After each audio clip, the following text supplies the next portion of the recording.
Bitin na kain mga boss. Siyempre, abangan ka dito mga boss, oh. Para pagkain mo, kain siya ng 3. 1, 2, 3. So, bawal mga boss. Okay? Okay mga boss. Basic Dama Tricks for beginners. 150 naman yung pag-aaral natin mga boss. At 215.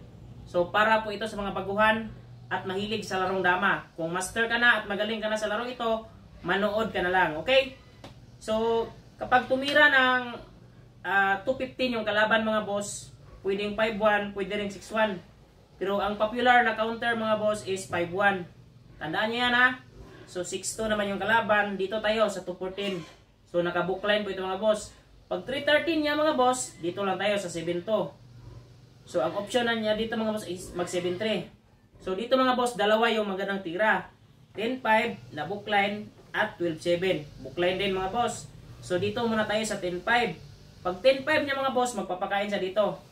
Kasi paralyzed itong right side niya mga boss. Bawal ito kasi madadalawahan. So bawal din ito.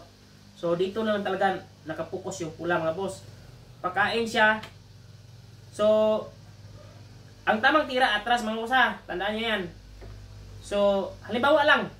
Ipapakita natin kung mabante. Kung mabante mga boss, papakain mo lang to. Ganyan. Tapos ganyan mga boss. Siyempre, sasayangin niya. Pag sayang niya mga boss, sasabay lang tayo dito sa 313. Siyempre, dalawa yung option ng mga boss, dito or dito. So, kahit saan mga boss, same as lang. Halimbawa, dito siya mga boss, kain tayo. Pagkain niya, yun. Sacrifice mga boss din, makakainan siya ng 3. So, bawal mga boss. So, ibalik natin ha.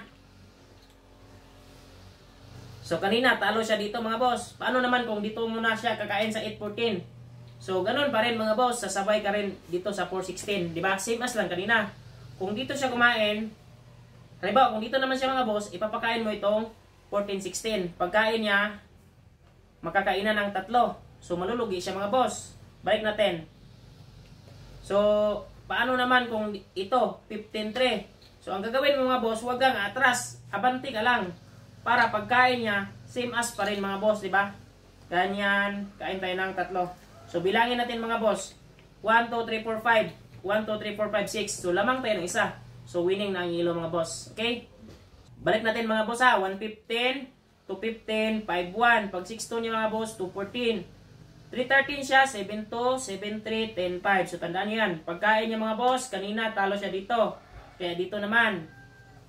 Dito tayo mga boss sa 215. Iipitin natin siya mga boss para makontrol ito. Para hindi may tira tong dalawa. So mapipilitan siyang mag 8-3 or mag 7-3. So kadalasan mga boss, 8-3 yung ititira. So for example, mag 7-3 mga boss. Pag mag 7-3 siya, ang gagawin mo lang mga boss is 15-14. So kung dito siya kakain mga boss, i-break mo na. So mapupunta sa practical.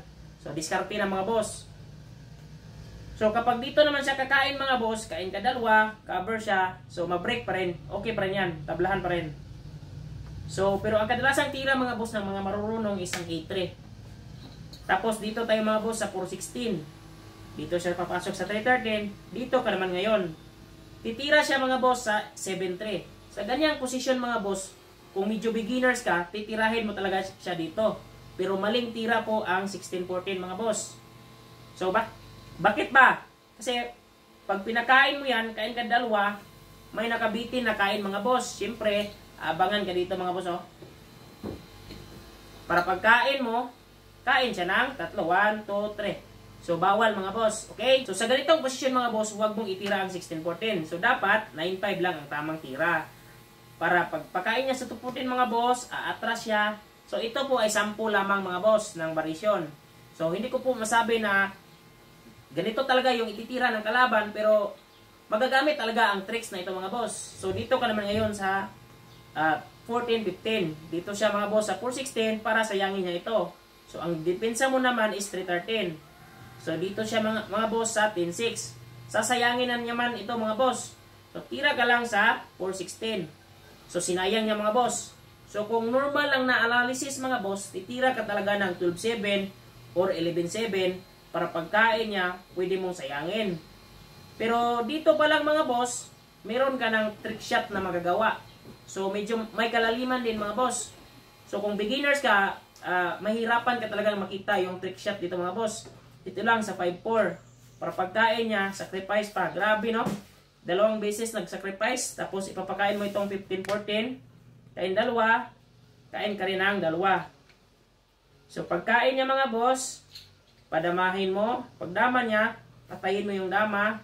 Diretso ka dama sa 10. So sa ganitong posisyon mga boss, maraming nagsasabi na tabla, pero winning na talaga ang yelo. So kung magaling yung yelo mga boss, panalo talaga. Pag nagkamali yung yelo, maaring matabla. Okay? Follow, like, and share.